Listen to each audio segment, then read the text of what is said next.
感谢各位观众朋友们点看啊，记得点进来了，那都是座上嘉宾啊。这回呢，主要是汇总一下各位座上嘉宾的评论或者催更啊。你比如看坤爷他说，冷叔，你比如说黑神话不是黑西游，不是西游记，这原先一些道教的神仙怎么到后来都归于佛系了？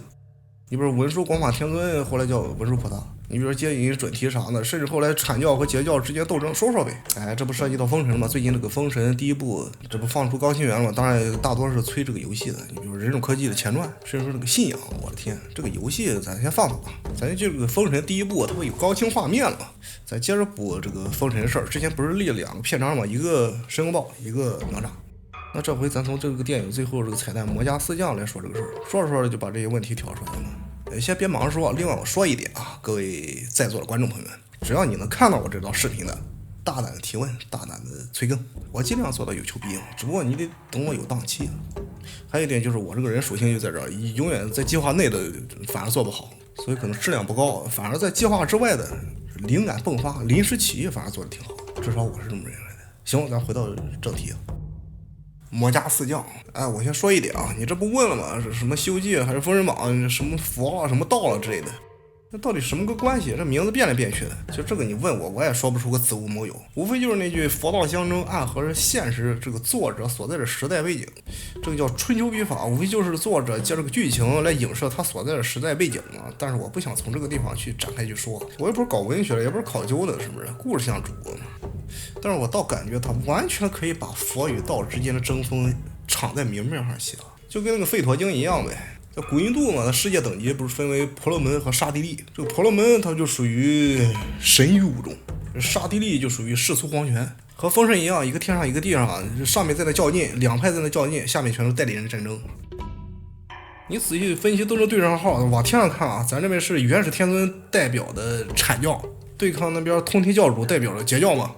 他那边在古神界啊，这边是地质天，那边是阿修罗。再往地面看，咱们是武王伐纣，对不对？他那边是婆罗多伐巨卢。你看，除了他们人名字或者神的名字不一样，开局设定也差不地儿。但是咱得了解一点啊，你非要问这个是佛还是道，放在封神榜这个剧情时间线啊，那时候还没有佛的。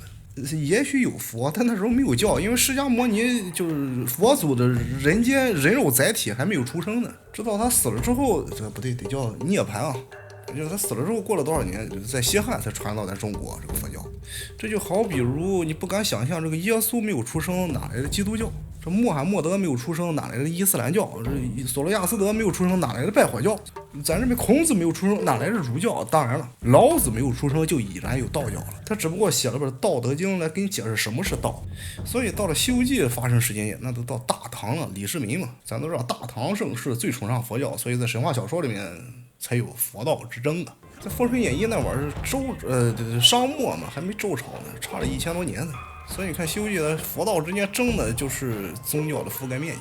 和武王伐纣的时期不一样，就是咱这人的社会了嘛，文明社会都制定了人道道德的公谦礼让了，所以咱文斗不武斗，所以可劲儿在那勾心斗角，尔虞我诈，双方心怀鬼胎啊，见了面那是以礼相待啊，实则处处暗藏杀机啊。弥勒佛拍那个黄眉童子不就这个例子吗？当然了，这一期不是要说这个魔家四将吗？在这儿它有照应。魔家四将它属于什么？明面上呢肯定是属于截教。哎，请注意，这个阐截两教，它只不过是对人道世界操刀的对立的派系。除此之外，他们还有对于法术修炼的这个派系呢，其中有那么一门被称为释门解释释，哎，这就是后来的佛教，后来的儒释道这个释。哎，开派祖师，不能叫开派祖师了，是叫开派的祖神是谁？西方二圣准提和接引，而魔家四将就归属于这一系。但是那时候你能看出来，这个佛教就是世系神人嘛，是绝对有区别于当时神界这么一支特殊属性这么一系。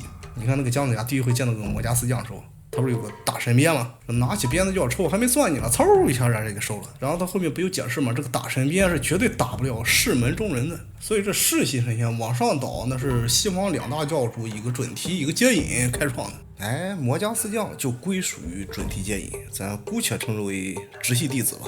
而准提接引呢和元始天尊通天教主属于一辈儿的神仙啊，所以他品级高，我做下弟子怎么能让一个后辈的这个大神鞭给打了？所以姜子牙手握这个大神鞭，说是神器啊，他能打了谁呀？从这点来看，你往上你就打不了，你上一辈的神仙，他单立一系这一系的弟子你都打不动，更何况他本体啊。然后上头特立的权限这一系往下多少辈你都打不动，然后和你同辈的敌人练气势练到大罗极圈这个等级的你也打不动。这吕岳他不就是个例子吗？他不小心主动磕到你鞭子上面去了，磕破个头，仅此而已。然后普通人那肯定打不了，对不对？只能当一个普通木棍物理输出。如果这样，你还不如拿个剪呢，是不是？这孔雀不就是个例子吗？你在这绕混啥？你给我拿过来吧，你这一把不就给抢了？所以你这排出啊，排来排去还能打谁吧？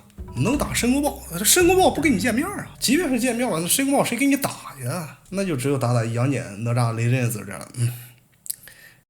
反正离得近嘛，就在身边，对不对？这哪吒本就是纯仙体嘛，神性支撑他那个藕片了、莲花瓣之类的东西。那没事把你元神给打出来，你再回来，然后再打出来，再回来，再打出来，再回来，玩嘛，是不是啊？反正是说我这个打神鞭也没地儿使，对不对？解解闷儿呗。哎，这说跑题了，咱回过头来说，这不还问吗？什么，比如说这个文殊菩萨，什么原名文殊广法天尊，其实并不是这么说，只能说在《西游记》是叫文殊菩萨，在《封神榜》是叫文殊广法天尊。那要说这个多了去了，观世音在《西游记》叫观世音菩萨，在《封神榜》叫慈航道人。普贤菩萨在《封神榜》叫普贤真人。那绝对是主角孙猴、孙悟空，放在《封神榜》那就比较拉了，叫袁弘。哎，提到这个袁弘，咱得好好说说啊，因为之前有人问的，以前做节目的时候顺带提过嘴，为什么说这个《西游记》里的孙猴绝对主角在《封神榜》是叫袁弘的？你听这个名字，袁弘，哎。你看在《西游记》真假美猴王这一阵，下面一真一假两个猴打得不可开交，上面佛祖完高祖就开始解释这个事儿了，字字书记啊，说周天之内有五仙、五虫和四猴混世啊，这个五仙就是天地人神鬼，五虫乃裸灵猫女魂，而这混世四猴不入十类之中。哪四猴呢？灵明石猴、车和马猴、六耳猕猴，外加通臂猿猴、通臂猿猴。哎。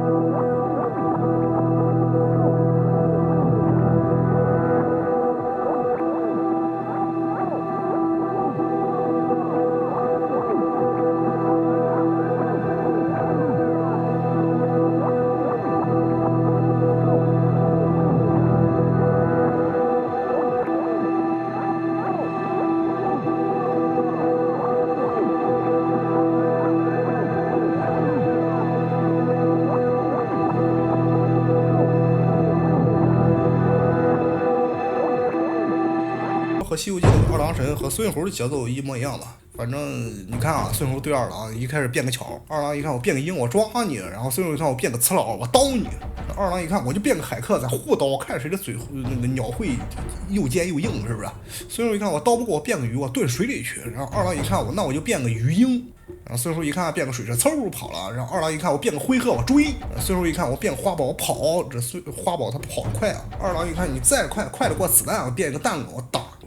哎，这最后孙猴才变个土地庙，往那一立，直接伪装。这二郎一看，切，这能骗了我，我倒你的山门，倒你的庙门啊！这时候孙猴算下去，我直接变个二郎神，就变我的敌人。到他的堂口，我偷吃他的香油，嘿嘿，我主打的就是一个侮辱。哎，反正你就看这一套啊。你再看这个《封神榜》，袁弘对这个杨戬啊，他倒没说那么细，就是那一句凡人是对象，禽兽无变化，尽使其巧，俱不见上下，二人各使神通，变化无穷，相生相克，各穷其技。哎，就这么一带而过。反正最后这个袁弘变了个怪石，杨戬变了个石匠在那敲，哎，反正在那敲不动啊。这时候女娲才出场啊，来，小杨戬，来，我给你个图，叫做山河设计图。然后才有杨戬展开图之后，找了一个山头挂在树上，小心翼翼的原路返回啊，一不小心有可能把自己给切进去了。然后随时把这个袁弘引到这个山头，一进这个山完蛋，想出你就出来了。问题是你都不知道自己进了这个山河设计图，直接位面转换了。当然山即是山，水即是水，这还给你准备了一方桃林，你不是猴子吗？猴子一瞧，好嘞，逮着，这可就是早吃不完的桃啊，就放弃战斗了。等他吃饱喝足了，这杨戬在图外面呢，上帝视角啊，就跟看监控似的，而且伸手就能触发交互，所以摁这个画面直接拿这个捆腰索把这个猴给捆了，然后往外一拎，往那一丢，这不伏法了吗？那这公开审判，最终裁决，那砍头吧，死刑。结果这个袁弘就跟孙猴似的，砍一个长一个，砍一个长一个，这把杨戬给累了，砍了一地的猴头。这袁弘怎么地？弄死我，这还不气死你？嘿嘿，结果倒霉催的路亚捧个葫芦来了，到地二话没说，请保葫芦转身。哎，封神世界只要听到这一句，下面必须得有一个人或者半神或者神，这是人头落地，就是跑不了。他这个葫芦里面有说装了一个飞刀的，有时候装一个精灵的，你别管它是一个什么形态吧，它只要出来了，必须得收一个人头不拉倒。哎，这就是上古三人路亚这个葫芦宝贝的气性。所以眼下这个袁弘他最后的倔强，至于请保葫芦转身，飞刀斩头。哎，但是呢，有从偏门去解读这一段的，就把这个孙猴和这个袁弘的前世今生连在一起了。再把时间线往回倒，他不是进了这个山河设地图，他出不来了吗？当然他也不知道在里面啊。那一片桃，哎，我刚刚说的不是一方桃林啊，是一株桃树。那个桃其实是仙桃啊，当然不是王母娘娘那个蟠桃啊，被称为断魂桃。你不管是妖魔鬼怪、魑魅魍魉，到这里面吃了之后，直接就撅过去了。而这个袁弘在这吃完桃之后呢，说是倚松靠石而坐，魂有离体。他的魂魄直接依附到他靠这个石头上面了，所以这个杨戬才能把他的肉体这么容易的给绑起来啊。而这个石头所在这片方地域，所在这个山河设计图的区域或者位面或者维度吧，被称之为傲来国。再回想《西游记》开篇怎么说的？海外有一国土，名为傲来国。海中有座山，被称为花果山，乃十洲祖脉啊。山顶上有块仙石，上有九窍八孔啊。受日月之精华，虽有灵通之意，内与仙胞，一迸裂，产一石卵。风怒一吹，呜，化作仙猴，万具备四肢俱全，拜四方，拜到金刚，这不就接上了吗？对不对？哎，这说的是袁弘啊，但是你看那个二郎神、杨戬、哪吒这样的，这都共用的属性，名字都没变。再说这个太上老君，在《封神演义》也有，只不过都尊称他老子。为什么说老子是太上老君的原型，就从这儿来的？而且在《封神演义》那可真是上仙啊，大显神通啊，不像在《封神演义》让孙猴给戏耍的，挺憋屈的一个老头。而且是重头戏啊，就是到最后上人打架那几章啊，是老子带头打破通天教主设下的诛仙阵、万仙阵。你看咱现在对这个封神第一部，就猜他第二部总得摆这个阵吧。这个我倒不知道他到第二部怎么改编啊。如果按原著的话，必须得有老子。不过我猜这个乌尔善可能得挑出其中一门，他这个诛仙阵嘛，它分为四阙，就是四宫、四方四剑嘛。哪四宫呢？是离对砍阵，这个元素宫境，这不是配合了四门插了四方剑嘛，无人能进啊。结果老子一出场，在他的带领之下，上来就是一气化三清啊，这不是玉清、上清、太清嘛，先把这个通天裹起来。这元始天尊、西方二圣就准提接引嘛，哎，一个神仙占一门，结果给破了。然后后来那个通天他不是不甘心嘛，又摆了个万仙阵，还是在老子的带领之下，扑通一下就扎进去了。进去之后，二话不说，对着这个通天薅着胳膊，拿那个扁担，可劲儿的啐呀。老子的武器不就那个扁担、那拐之类的东西啊？赶上来的元始天尊拿的是玉如意，朝他脑门可劲儿敲。再说后面的准提接引也赶上了，那宝贝多。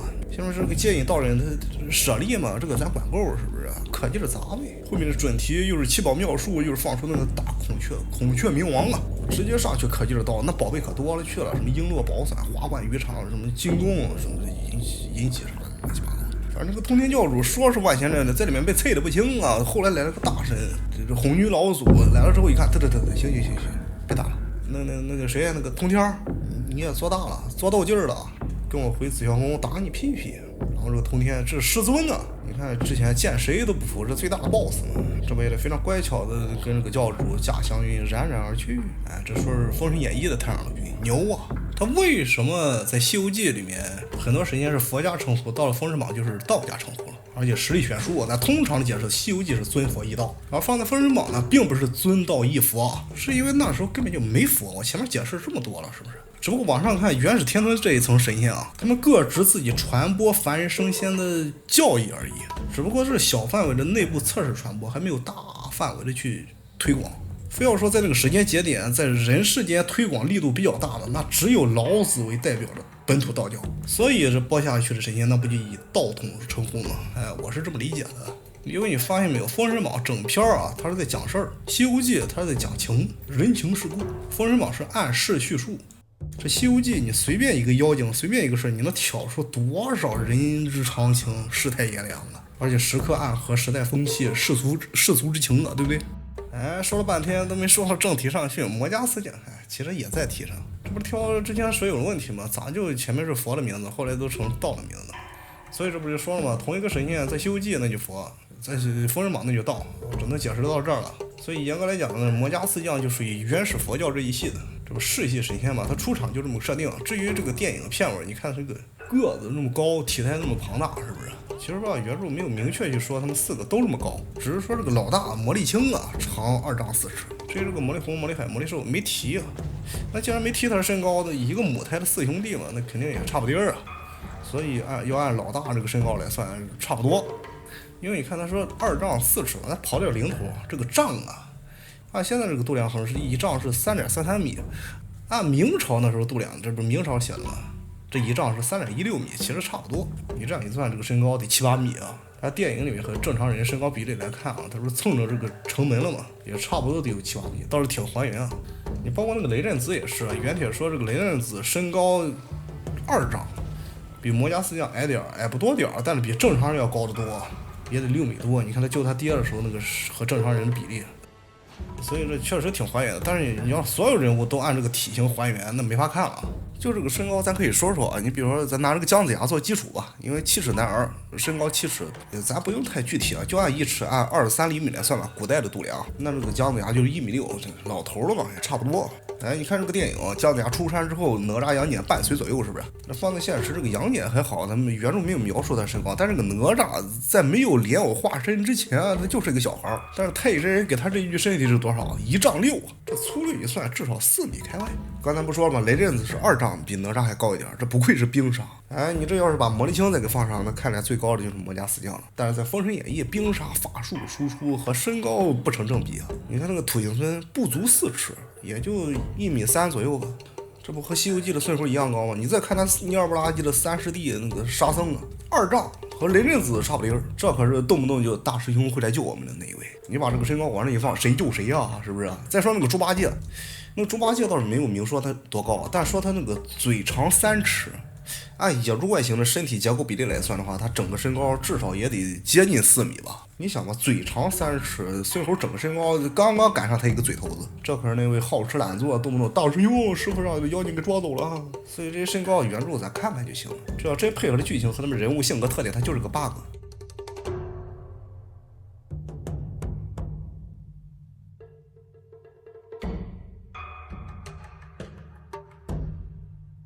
哎，咱还是回过头来说这个魔家四将，一直都没在提上了。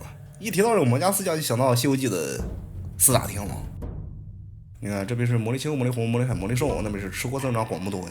即便是杀伤力相比《西游记》的4大天王没法比，因为《西游记》的4大天王他就没出场，他就是个背景。放在86版电视剧倒是给他重头戏了，放在原著就没有和孙猴打这一段，放在封神那真是重头戏啊。只不过这个电影对他们这个做派的处理啊，就跟那个雷震子似的，有点反祖，有点野兽化了，咆哮嘛，是不是？跟低等生物放在原著不是这样的。其实平时交流就和正常人一样，而且按原著来讲，他们也不是跟着文仲、文太师北征归来，并不是远征北海的随军将领啊。咱一介绍都说嘉梦关魔家四将，这个嘉梦关才是魔家4兄弟常驻的地儿啊，所以他们就是商王朝的第一道防线的守门员吧。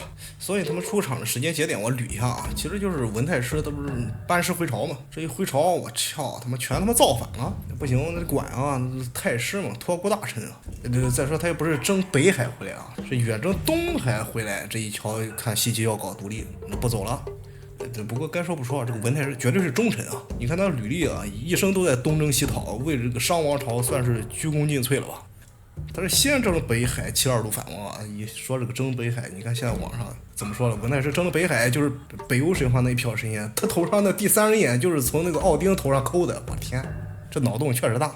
的确啊，他这不说北海72路诸侯造反吗？那也有72柱魔神，是不是？只不过带头是叫袁福通啊。奥丁啊、岳父都他不顺嘴啊。反正完了之后，这个文太师又去了东海，那边是平陵王造反，把那个平陵王干翻之后，这边西岐又开始造反了，这才是主战场啊。就在这个节骨眼才派出了加盟关魔家四将，莫里行、莫里红、莫里海、莫里寿。你看魔家四兄弟，咱都说魔家嘛，他这四兄弟家在哪儿，咱都不知道啊，也没有长辈，也没有世袭史，所以一提他魔家四将有点误导人啊，感觉是一个大家族冒尖的思维啊，其实并不是。但是可以确定的，我之前不是说他是世系弟子吗？80%是准提或者接引的弟子。你看我一说谁的弟子啊，他是个不像截教阐教分那么清晰的敌对双方嘛。你比如说那个申公豹，他属于截教，理所当然他就是通天教主的弟子，对不对？但是各位注意啊，他同时也是元始天尊的弟子，他同时也是准提接引的弟子，也同时也是老子的弟子。上神界他不是单线传承的，结人冥想嘛，多人连线嘛，授课高为知识，他是在一个群的。